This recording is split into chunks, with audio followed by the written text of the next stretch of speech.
Steve Harvey had hosted hundreds of Family Feud tapings, each one blending together with the same laughter, quick answers, and playful rivalry. But that Tuesday afternoon in Atlanta would never blur into the background of memory.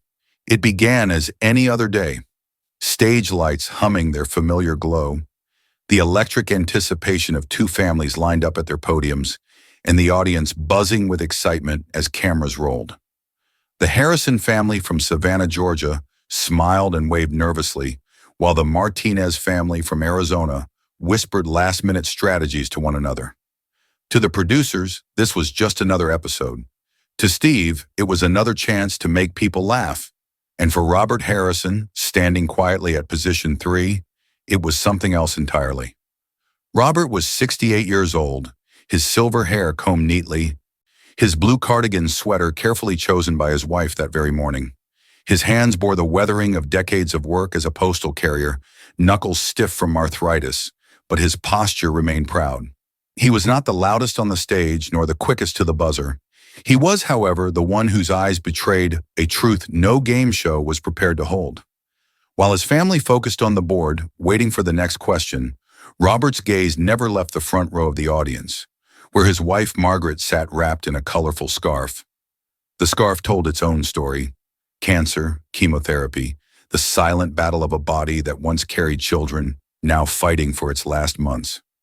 Margaret's frame was smaller than it had been even a year ago, but her eyes still carried the same warmth she had given Robert since they were 22 years old. Robert stared at her as though the stage, the cameras, the cheering crowd didn't exist. He was memorizing every detail, her thin hands folded in her lap, the way her shoulders rose and fell with careful breaths, the way the stage lights made her eyes shimmer as though refusing to be dimmed. Steve noticed it. At first it was subtle, the kind of distraction he could have brushed off as stage nerves. But the longer it went on, the clearer it became that Robert was not with the game. His answers were delayed, his children nudged him gently, his smile faltered when the family scored points. Steve stopped mid-sentence, cards in his hand hovering above the podium. His instinct as a host was to keep the rhythm alive, to entertain, to move forward. But his instinct as a man, sharpened by years of witnessing raw humanity leak through comedy, told him to pause. "Sir, you okay?" Steve asked, his tone softened. The air shifted instantly. The crowd, once roaring with laughter moments earlier, grew quiet enough to hear the air conditioning hum above the stage. Robert's lips parted, but his voice cracked before any words came. His children looked at him, Sarah with encouraging eyes, Michael with a hand on his father's back. Finally, Robert spoke, his voice trembling but steady enough to reach everyone. "Mr. Harvey," he said, "I'm trying to remember everything about this moment, because in 2 months she won't be here anymore." The silence that followed was not like silence in everyday life. It was heavy, suffocating, reverent. The kind of silence where everyone in the room felt the weight of mortality pressing down.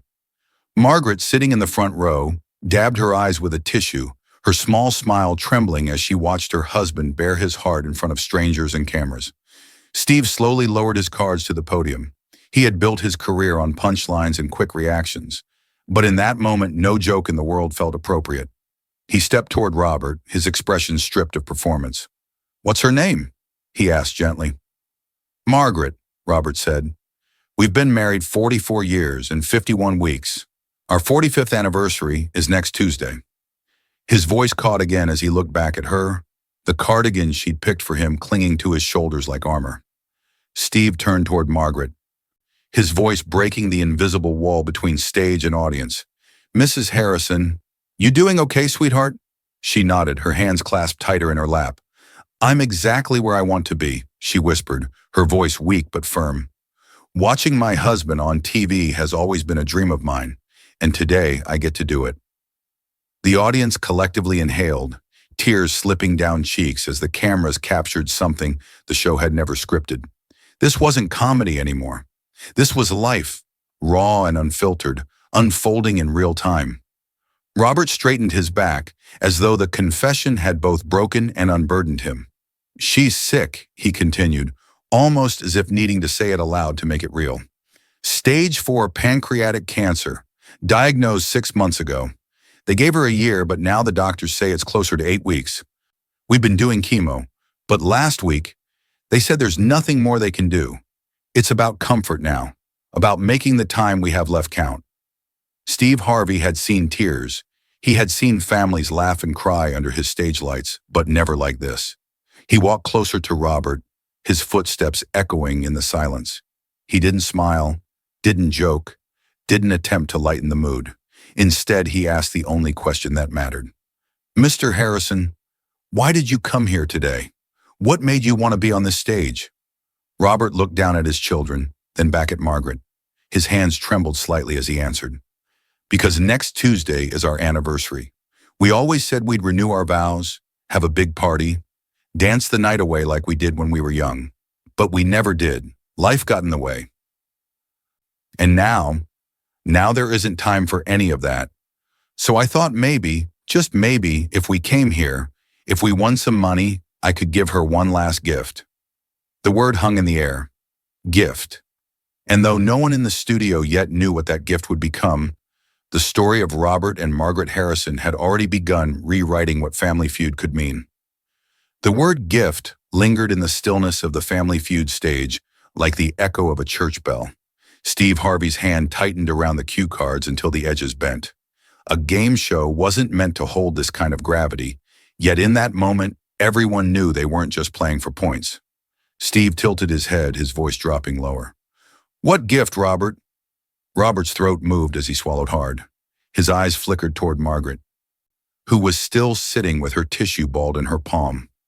"A dance," he whispered, so quietly the first few rows of the audience leaned forward to hear. Then louder. "At our wedding reception, we danced to The Way You Look Tonight by Frank Sinatra. We couldn't afford much, just a church basement and my cousins spinning records on a turntable that skipped. The room smelled like old hymn books and dust. But when I held her, I thought I was the luckiest man alive." His voice cracked, but he pressed on. "We always said we'd dance to it again on our 50th anniversary. But we're not going to make it to 50. So I just want one more dance with my wife. One more time to hold her and remember when forever was still ahead of us." The audience was already in tears. Sarah, Robert's daughter, covered her mouth as sobs shook her shoulders. Michael pulled her close, tears streaming down his own face. Even the camera operators, hardened from years of taping, wiped their eyes as they zoomed in on the elderly couple bound by time and tragedy. Steve looked out at the audience, then back to Robert. "One more dance," he repeated softly, as though testing the weight of those words. He put the cue cards down on the podium. "Robert, you don't need to win any game to deserve that." Robert blinked, confused. I don't understand." Steve smiled faintly, though his eyes shone with unshed tears. "Give me 10 minutes. Can you trust me with that?" The studio rippled with murmurs. Families leaned forward. The producers in the control booth glanced nervously at each other. This was live taping, and a deviation this drastic had never been attempted before. Yet there was something undeniable in Steve's voice, something that silenced doubt before it could form. Margaret raised a trembling hand from her lap, the tissue now soaked through. "Robert," she whispered, just loud enough for the microphones to catch. "Say yes." Robert nodded. "Yes, Mr. Harvey, I trust you." Steve straightened, and with the authority of someone who had spent decades on stage, he made a decision. "Ladies and gentlemen," he said, turning to the audience, "we're going to do something we've never done before on Family Feud. This game is going to stop, right now, because sometimes life puts a choice in front of you, and you don't ignore it." The audience erupted into applause, though the sound was tinted with tears.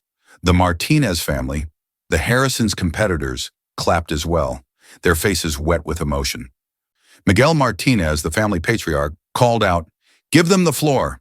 His family nodded in agreement, united in respect. Steve walked briskly off stage, headset already in place, murmuring into the mic to his producers. The camera stayed wide, capturing the bewildered but hopeful expressions of the audience as the host disappeared backstage. Robert turned to his wife, his voice hoarse. "I didn't mean to cause a scene." Margaret shook her head, smiling through her tears. "You didn't cause anything. You gave us a moment no one will ever forget." As minutes ticked by, The studio became a strange mixture of anticipation and silence. Stage hands shifted equipment quietly. The families whispered amongst themselves. Children in the audience clutched their parents' hands as if sensing the magnitude of what was about to happen. Meanwhile, backstage, Steve Harvey was moving faster than anyone had ever seen him.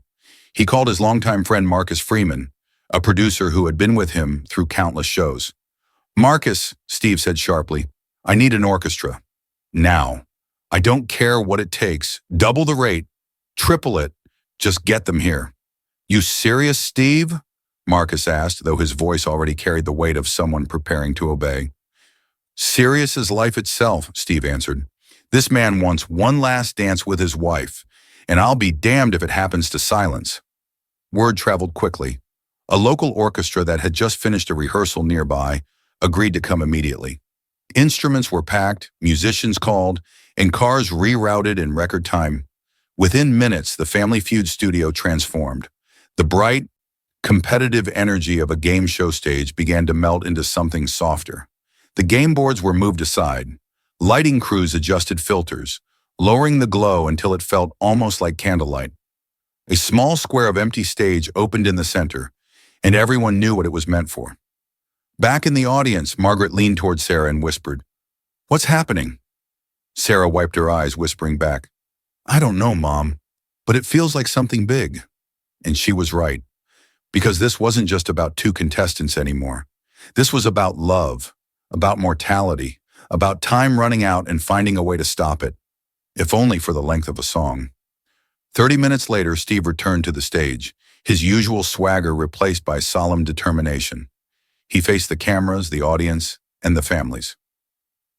"Ladies and gentlemen," he began, his voice carrying like a preacher on Sunday morning, "in about 5 minutes, you're going to see something that will never happen again on this show. Something more important than money, more important than scores, more important than the game itself. You're going to see what love looks like when it's running out of time." Robert turned to Margaret, his eyes wide with disbelief. "What did he do?" Margaret smiled faintly, her lips trembling. "He's giving us a gift." The orchestra's instruments could be heard faintly backstage, tuning up, each note carrying a promise, the promise of one final dance, of a memory preserved forever.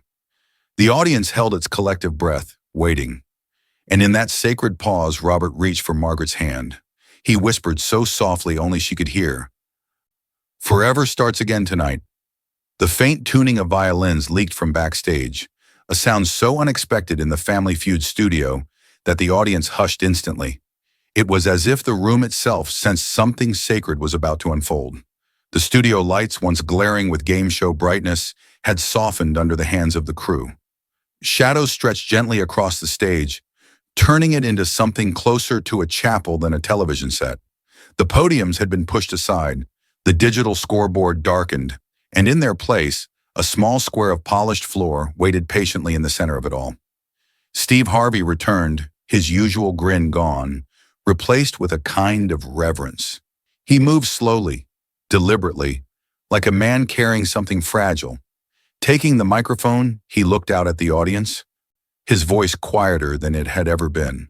"Ladies and gentlemen, what you're about to see has nothing to do with Family Feud.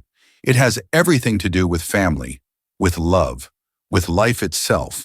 Tonight, we're going to give Robert and Margaret something they never thought they'd have the chance to share again." The audience leaned forward. Some clasped their hands together, others dabbed their eyes already, though nothing had begun. In the front row, Margaret looked at Robert, her lips trembling as tears welled. "Is this real?" she whispered. Robert squeezed her hand. "It's as real as you and me."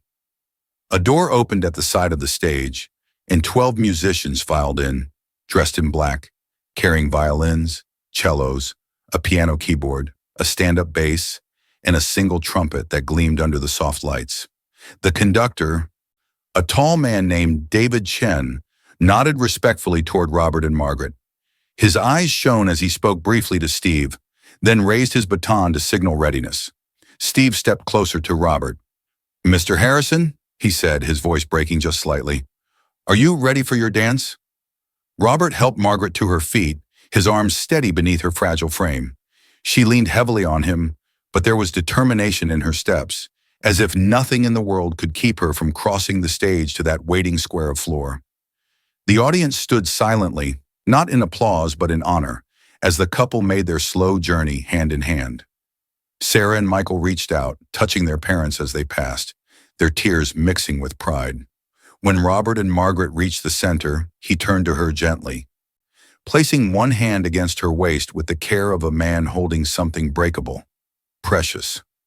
Margaret lifted her trembling hand to his shoulder and rested her head against his chest. She closed her eyes, letting the world fade until only Robert's heartbeat filled her ears. Steve nodded toward the conductor.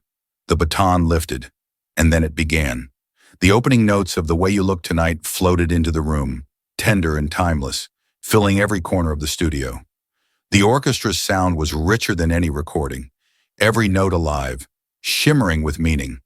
The audience collectively inhaled, their tears spilling freely as the Harrisons began to sway. It wasn't a dance in the usual sense. There were no steps, no flourishes. It was two bodies moving as one, swaying gently, Robert bearing most of Margaret's weight so carefully it was almost invisible. She clung to him, her fingers digging into his shoulder as though trying to etch the feeling of him into her bones. He whispered something into her ear, and she gave a soft, breathless laugh that quickly melted into tears. The cameras captured everything. The way Robert's tears fell into her scarf, the way Margaret's thin frame trembled against him, the way their faces pressed close as if they were the only two people alive. The orchestra swelled, the music rising with them, turning a game show stage into a cathedral of memory. From the audience, Sarah sobbed openly, clutching Michael's hand. The Martinez family held each other, their competition forgotten entirely. Even the crew, hardened professionals who had worked in television for decades, found themselves unable to hold back tears. Boom mics trembled in operators' hands as shoulders shook with quiet cries. Steve Harvey stood off to the side, eyes glistening, making no attempt to hide his emotion. In 30 years of television, he had never witnessed anything like this. It wasn't just a moment for the Harrisons. It was a moment for everyone watching, a reminder that love could defy time, illness, even death, if only for the length of a song. As the orchestra moved into the bridge, Margaret lifted her head just slightly, her lips near Robert's ear. Her voice was so soft it was almost lost in the music, but the microphones caught it. "I'm not ready to leave you," she whispered. Robert's face crumpled. He kissed her forehead, his tears soaking her scarf.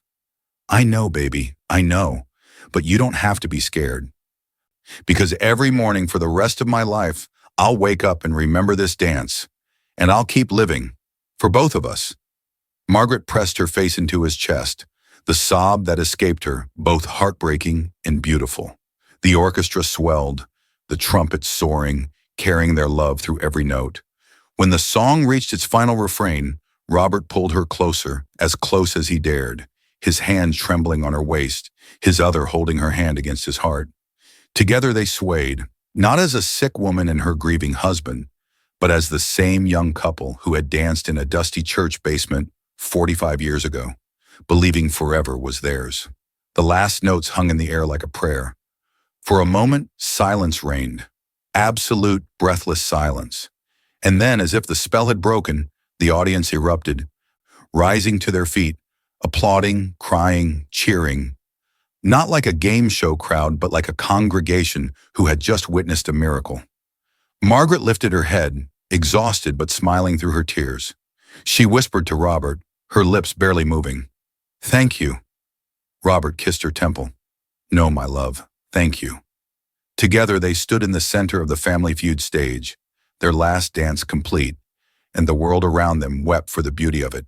The applause thundered on long after the last note faded, rolling over the stage in waves of grief and joy braided together.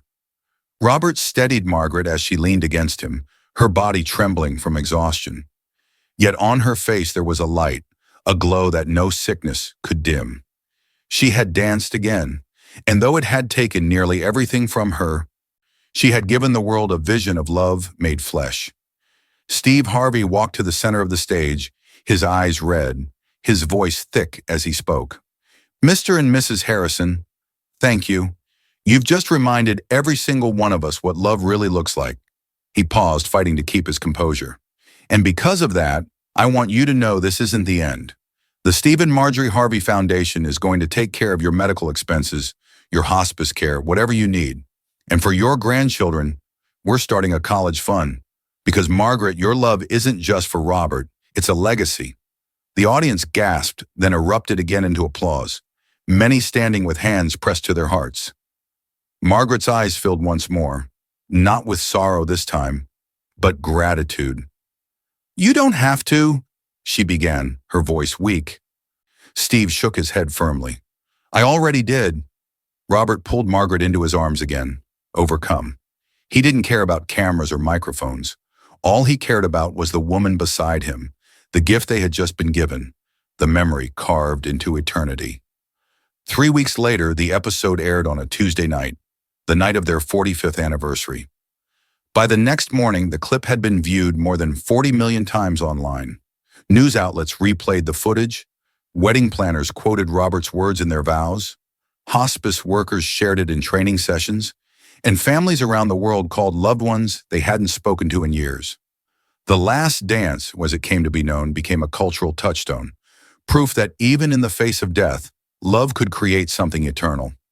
Margaret lived not 8 weeks, as the doctors had predicted, but 11. Her oncologist couldn't explain it.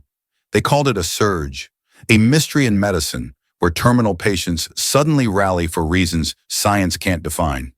But Robert knew. He believed that the dance had given her the strength to hold on just a little longer.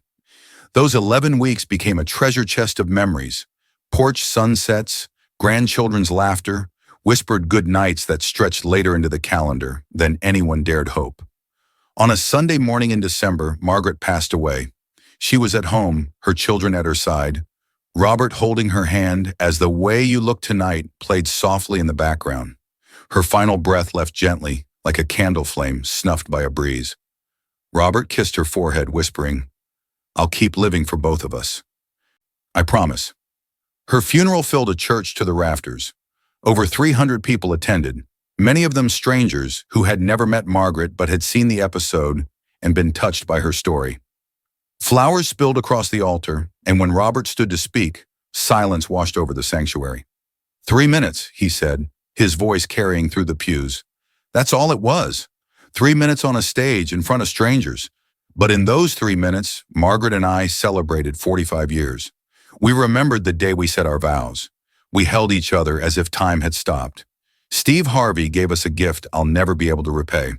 He gave us the ending our love story deserved. One last dance, one last moment of beauty before the pain, and I'll carry that dance with me for the rest of my life.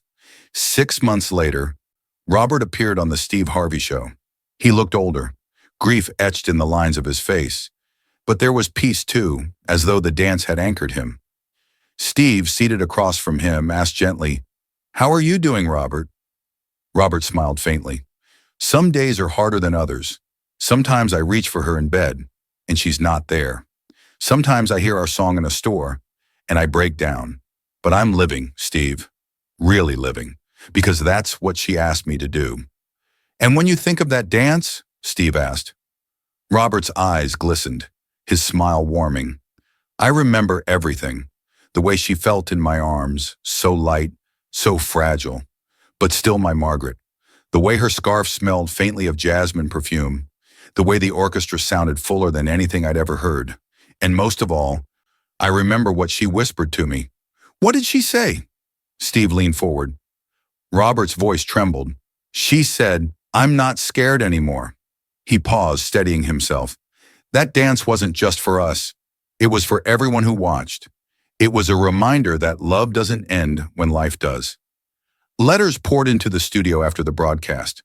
People wrote of reconciling with estranged siblings, of telling their spouses, "I love you," after years of silence, of choosing to stop waiting for someday and instead live now. The last dance became more than a moment. It became a movement. 1 year after Margaret's passing, Robert attended his granddaughter's wedding. During the reception, the DJ announced a special tribute. The first notes of "The Way You Look Tonight" filled the hall. Guests turned as Robert slowly made his way to the dance floor. Standing alone at first, he closed his eyes, swaying gently, and for a moment it seemed as though Margaret was there again, her head on his chest. Then his granddaughter joined him, her hand slipping into his, her voice whispering, "Grandma's here. I can feel her." Robert's eyes filled, but he smiled. "She never left," he whispered back. At that moment, everyone in the room understood. The dance had never ended. It lived on in every heart that had witnessed it, a testament to love's endurance beyond time, beyond sickness, beyond even death. Steve Harvey kept a framed photo from that night in his office. It showed Robert and Margaret mid-dance, her head resting against his chest, his arms wrapped around her as if the world could never take her away. Beneath it, Steve had written in his own hand, "This is why we do what we do." Because sometimes television isn't about entertainment. Sometimes it's about humanity.